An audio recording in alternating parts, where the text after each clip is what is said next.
Well, it really is a very warm welcome here to Ettelbruck for round 14 of the FIM 250cc World Motocross Championship.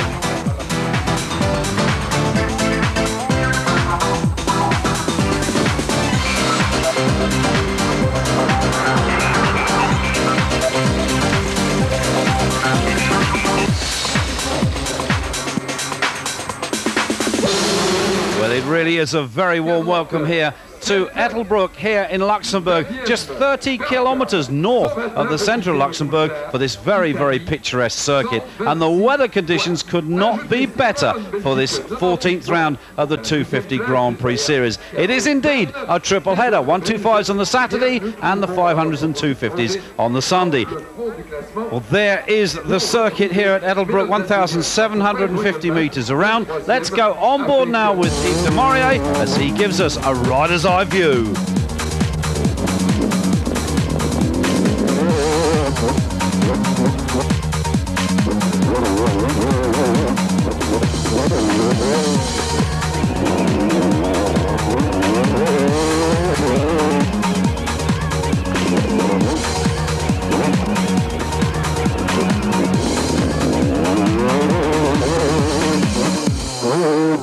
Remember, before any rider gets to race at the Grand Prix here, on the Sunday they have to qualify. All the entries have to go into the qualifying heats and the top 30 fastest riders go down to the line for the Grand Prix proper. So here we go, qualifying then on the Saturday. And number 2, Pit Beirer, the German, hotly contesting qualifying, but it wasn't to be. Finished in a 9th position. Not happy for him. Got to do better for next week. The injured Frenchman, series leader Michael Pichon, also struggling to make a good qualifying time. In 4th place then the Frenchman, hoping to take the series lead from Pichon here in Ettelbruck, number 1, Frédéric Bollet. He was quick, but he wasn't the quickest. Teammate to borrow number 6, Michael Maschio, put in a time of 2:13.905. He was 3rd. Could he win here tomorrow? I hope, because I need take a mini points, but for tomorrow it's a race, it's different, but for tomorrow I'm confident. Early fastest qualifier was the British rider Paul Cooper on the SoCal Husqvarna. What was the track like and had it been hard? It was a very difficult session because they put a lot of water down just before we went out, and the track's really hard packed, so it made it very, very tricky in the beginning. Everyone knew that the times would get faster at the end, so it was a bit of a strategic game, you know. Everyone was like waiting, and then basically all the times happened in the last 5 minutes, but I just try to put in a time like every 10 minutes, just put one in, and hopefully catch the track at the right time. But the man that waited to put in the quickest time was this man on the 77 free-time Yamaha. Yves de Maurier with a time of 2:13.009. He was quick. The question is, was he happy with the result? Yes, it's sure that making the pole position is important. And furthermore, I always wait for the last minute, and it makes me confident. So it's clear that tomorrow I make the same result as last week in Belgium. So far, for me, it's a very, very good day. The question now, he was on pole, could he win here tomorrow? Yes, we will try to win tomorrow, but it may be hard because the conditions are changing, but I'm confident. A quick visit from a celebrity from motocross, Eric Gabors. Glad to be back.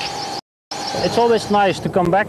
I'm not too often, you know, I'm not very intensively present at the Grand Prix, but it's very nice to come once in a while and to see the evolution, because there is so much evolution in the bikes, the technical side, there's on the promotional side, the racetracks, the whole organization. There's, you know, every year is a very big step forward, and it's always nice to see that. How do you feel about this evolution for next year with all the races on one day, just one race each class? I'm very convinced that the main reason for this change is that they've been thinking about the people at home who are watching the TV, and for those it will be much easier to see and to understand who's winning and what's the result of the day. It's too difficult for them to start calculating first heat, second heat, etc. So I think for the big mass of the viewers at home, it'll be a good thing. A legend in motocross, Eric Gabors, 5 times world motocross champion, the only man ever to win a championship in all 3 classes. Well, motocross wasn't the only championship being settled here, because above us in the skies we had a round of the European Balloon Championship taking part. So, as the moon came out and the sun began to settle on the horizon, it was time for the fans to just chill out and party. We'll be back right after the break with the action from race 1. Don't go away.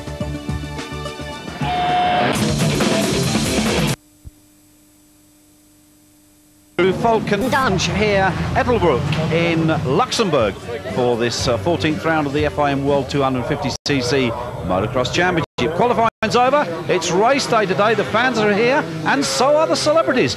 And a celebrity well known to TV viewers for balancing on motorcycles. We asked him if he fancied a change of career. No, certainly not. No, I came here to the motocross last year, it was just a weekend that was free, and luckily it's a weekend free this year as well. I really enjoyed it last year, and it's a nice change to see some friends and everything, but it's certainly not something that I'll be moving into. Now, 2 years in a row now you've taken the world crown in trials. Where does Dougie Lampkin go from here?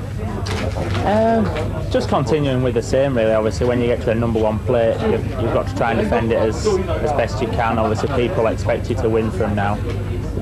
So really, I'm enjoying my riding as much as ever, and I want to win more titles. And Jordi Tellers has won 7 titles, and that's my aim, is to beat him. So I've got a goal to go for, and hopefully I can do it.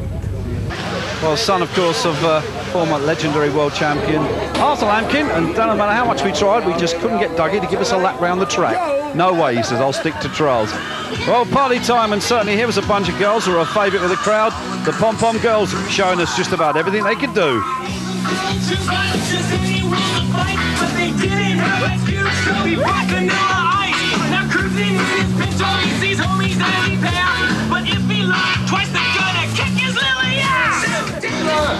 No, lads, and I don't have the telephone numbers of any of them, so you've had it. There's the starting list. Demarie on top, Cooper second, Maschio, Bolle, Pichon, Frederici and Josh Coppins top 7, Kovalainen, Zani, Byra, Van Ries, Daniil, Krokard and Kavlicek top 14, Balametti, Thabus, Morris, Dorsch, Paget, Vevelanum and Elison 21 riders coming to the gate. 22nd, Serge Cadetti, Peter Ivan, Daryl Atkins, Sepalak, Bromans, Lambert and Hucklebridge, and finally Eric Sorbet and Eric Baumans.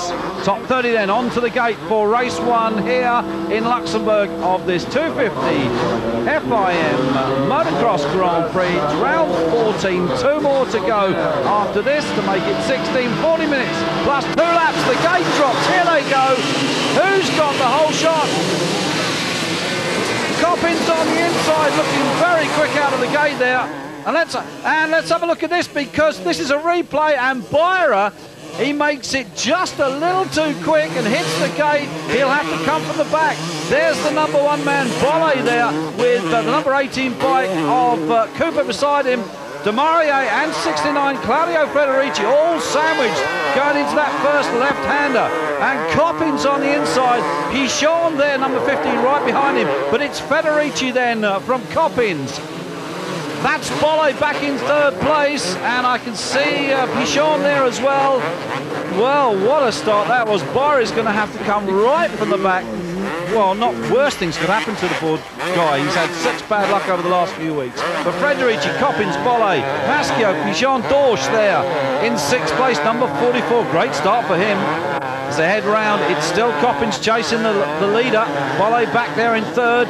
He's got Mikhail Maschio, teammate, of course, to Byra there in the Winfield Kawasaki, charging after him at the moment. We're looking a little bit further down the field, because there's Pichon, there's Dorsch, there's Demarie. Number 17 right behind that type, Marco Kovalainen, the Finn rider. So, well, as they sort themselves out gradually, the track here has been very heavily watered before the start of the race, and you can see it's quite wet in places. Certainly he'll catch a rider out if it's not too on form. Frederici, Coppins, Maschio changed their Bolle, Pichon and Dorsch top 6 at the moment after the first lap. As the action really starts to hot up, Demarie, Kovalainen, Balametti, Van Ries and Cooper back there in 9th place at the moment, but charging hard. Bolle also looking to get through.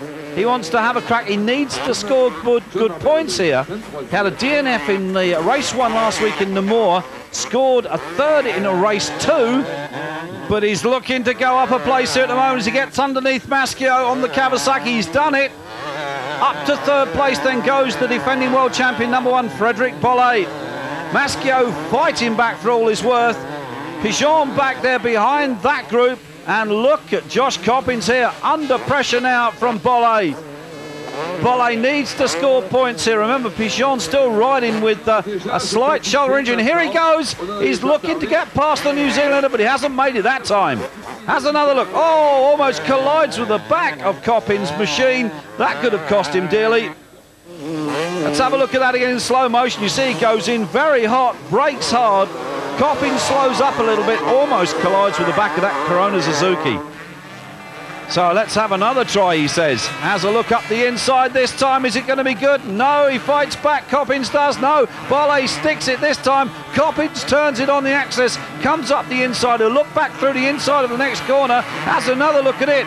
Side by side over the jump. This is great racing. This is what motocross is all about. Let's have a look at that in slow motion once again. Bollé sticks the Honda up the inside of the Suzuki, basically blocks the path of the other rider, but Coppins, using his head, brakes hard, turns the bike in shot, goes for the inside of the corner, causing Bollé to have to go to the outside, but Bollé is on the inside for the next left-hander.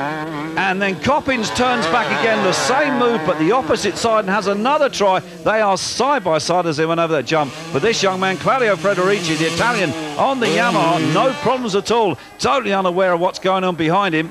The sparks are certainly flying, but this young man, cool and collective at the moment. Has had 1 race win already this year, and if I remember rightly, he did that in Slovakia.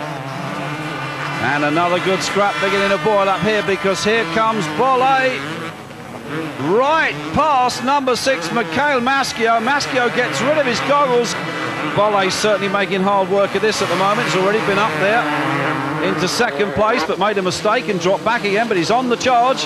Once again, going past the number 6 bike of Mikhail Maschio. And Mikhail Pichon, the number 15 Suzuki rider, behind those two, waiting to pounce. So Frederici, Coppins, Bollé then back up to 3rd, Pichon, Maschio and Demarier, and then 6th place for the pole sitter. Not going too well for him at the moment. There he is, hunting down the man in front, number 6. And there is Paul Cooper, number 18 on that Motor X SoCal Husqvarna, closing in on that group in front. So Cooper has had to really charge up through the field. Didn't get the best of starts. He got a good start into the first corner, but got boxed out going into the next set of corners and dropped well back. But Cooper, as always, on a charge. Won't give this one up easily. So 77 leading Maschio, and Demarier going through now. Cooper looking for a way through as well. Frederici, Coppins and Bollé still the top 3 from Pichon, Demarier and Maschio, and I think Cooper's going to take that place from the man in front, Maschio, very, very shortly. But here's Bollé now, chasing down the New Zealander. Number 7, Josh Coppins. Oh, I think they've collided again. Hopefully we'll get another look at that. Here it is. Now look at Bollé. He just completely blocked the number 7 Suzuki, and well, he fought back.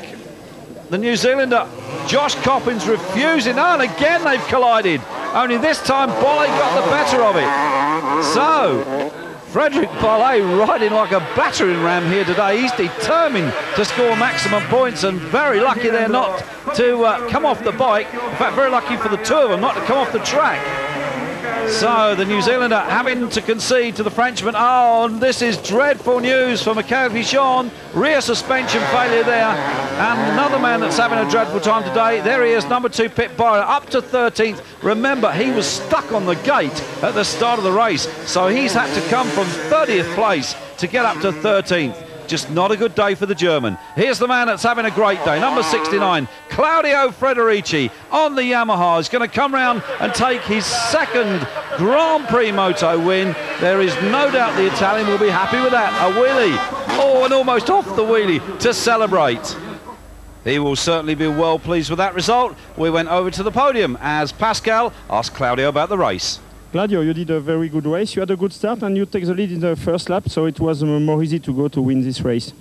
Yeah, good start, and first and second corner I pass 2-3 rider and go in first position, and I push for no touch me Coppins, but no easy because Coppins and Bolle push for pass and I push for go because I want to win, and now I happy because it's the second time I win.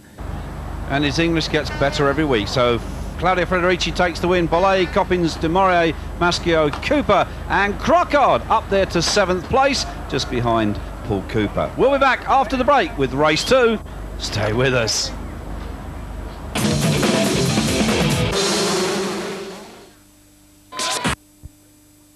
For race 2 of this FIM 250 World Motocross Championship that are on the line. The gate has dropped. Here they come. Can Claudio Frederici do it again? Into that first corner. Federici's certainly out there. That's Paul Cooper. He's on the floor. De Maurier also with a problem. I think he's trying to do his boot back up again. I'm not sure. But Frederici it is that has got the whole shot here. Coppins behind him. Gordon Crockard there, who finished 7th in race 1 in 3rd place, and Crockard not feeling too well apparently at the moment. He was a little bit ill before coming to the line for this race, but it's not stopping him. 2nd place for Crockstar. Let's have a look at that again in slow motion. Crockard just nimbly nips up the inside of the Kiwi. No contact there at all, and goes up into 2nd place. Justin Morris here with Bolle there right behind him, looking to move up a position, and behind those two, of course, number 2, the German, Beira. So Frederici, Crockard, Coppins there at the moment. Pigeon is in 4th place, but this is the battle further down. And there is the number 15 Suzuki with a new suspension unit fitted to the bike. Well, you remember in race 1 he had a failure of that rear suspension. It totally collapsed, no points scored. Bolle coming home in 2nd place, so he would have scored 17. And Bolle going past the current series leader of the championship, Frenchman Michael Pigeon, and so does Beira. Beira in a very determined mood to make up for that poor result there in race 1. Let's have a look at that again. Bolle turns it tight, pushes Pichon to the outside. Beira looks up the inside and says, "Thank you very much, I'll just follow you through. Open the gate and I'm straight through it," he says. So here we come. So it's now the turn of the Kiwi. Josh Coppins to feel the wrath of once again the world champion number 1 Frederic Bolle. And here we go, swapping corners. The Kiwi will fight back for sure. Coppins, one of the nicest guys you could ever get to talk to in motocross, fights back against the world champion and he goes through again. What will Bolle do this time? Well, quite simply, I'll push you off the track. Well, I don't know. That's one way of getting past a rider. Let's have a look at it again. Well, a large portion of elbow given, and Coppins just has to concede, basically because he was running out of circuit. So Crockard now, Crockard leads. Crockard leads. What's happened to Claudio Frederici? Bolle 2nd, Beira 3rd, Coppins, Pichon, and there's Frederici down in 6th place. I can only imagine he's been off the bike or he's got a problem. And he's got a problem because he's slowing. There he is. Well, and so is De Maurier. He's out as well. 17th place and out of the race. But Crockard now beginning to feel the wrath of the Winfield Kawasaki rider, Pip Beira. He's behind him in 2nd place. Bolle back there in 3rd. We've really got a good race on here as Beira looks through on the inside. Crockard not the sort of man to give up that easy and let anybody through. Crockstar proved that he can hold the best at bay. He didn't do it there because Beira found a way through. He just launched the Kawasaki over that jump. Well, when it comes to manhandling bikes, Pip Beira has to be one of the best. And he did it there. And now Crockard fights back. Crockard looking for a way through on the inside. You said Crockard, winner in Talavera in Spain when he kept Bolle behind him for about 6 laps. Gordon Crockard, the Ulsterman, refuses to give way and refuses to give up that possible win. But Beira, the German, at the moment just hanging on by the end of his fingernails, I think. But Crockstar looking for a way through. Bridie's made a mistake. Beira makes a mistake there. The bike got away in the rut. His hand came off the bars. Lucky not to drop the bike. Bolle there behind him in third place. Let's have a look at the end. There you see it. I think his foot just caught that tyre as he went round the corner. But whatever happened, it cost him dearly because and Maschio, his teammate, heading back to the pits as well. He's got a problem of some kind. That may be an arm injury, but Crocstar's got it. Gordon Crockard leads this one from Pit Byra, from Bolle. Oh, and he's off again. Byra, big style, get off there. This is going to cost him dearly. Second to what? That's the question. He's got back on the bike. Let's have a look at it. Launches himself over that jump. Well, very lucky to get up from that so easily. I just hope he hasn't damaged the bike. Turns around to see it's still there. I think he must have thought he'd gone without him. But anyway, Gordon Crockard safely out in the lead at the moment. But here comes the New Zealander, Josh Coppins. Mr. Consistent for the team so far this year. Really would like to take a top 3 plate for next season with this young man. And he's got Dorsch behind him, number 44 there. Marco Dorsch, the German on the KTM. He's going amazingly well. So Crockard has now got Bolle behind him. You know how Bolle is when it comes to overtaking people. But will Crockard give way that easily? I doubt it. So Gordon Crockard leads the Frenchman. Bolle, if he can win here, that will give him a significant points advantage in the championship going to the penultimate round. And he goes through on the inside. Has Crockard given it? Or has he not? I think he has. Crockard fights back on the inside. Crocstar looking for a way round. This young man, let's have a look at it in slow motion once again. Bolle sticks it up the inside of the Irishman, CAS Alf Honda. Crockard looks across at him as if to say, OK, I can play that game. Byra is out. He must have damaged the bike. Here's Cooper. Remember, Cooper was on the floor in the first corner, back in 30th place, and he's out to 5th now. Paul Cooper, what a spirited ride. That is right behind Mikhail Pigeon. Well, this racing is unbelievable. Danny Thabers, Vevelane and Egliston there, all in the top 12 at the moment. Great racing here from Luxembourg. So Mikhail Pigeon, 3rd place, with Josh Coppins now back in 4th place. There is Bolle. He's got through, he says. Well, that was easy. He takes a win here in Heat 2 in Luxembourg. 20 points to go with his 17 points from race 1. This will put him with a lead in the championship. There's the classification. Bolle, Crockard, Jean Cooper up to 4th. Coppins, Zani and Thabers, top 7. Fred, it's a good weekend for you. You win another one GP. Now you take the lead of the championship. Yeah, right. It's a great day, great week, and I'm pretty happy about this week. Friday I was a little bit scared because I lose easy points in Namur, and today I wanted to take many points, but I was a little bit scared, and now it's so nice. Congratulations. Thanks a lot. Well, he's certainly a very happy young man because he now leads the World Motocross Championship. There he is, takes the overall today with Bolle, Crockard, Coppins, Cooper, Federici, Thabers and Zani, the top 7 with 16 points. Oh, what a race it's been here today. I just can't believe it. I've almost lost my voice. Further down there, Pichon there, Vevelanum, Demaria, Maschio, Ivan, Elison and Bellametti in 14th place with just 6 points. Well, the French flags are certainly out in force, and so they should be, because here indeed is the man that they all came to see. Frederic Bolle, the current world champion, and with a very strong chance with just 2 rounds to go. There it is, 370 points, 18 points between himself and fellow Frenchman Mikhail Pichon. They're going to Germany week after next. Join us for all the action there.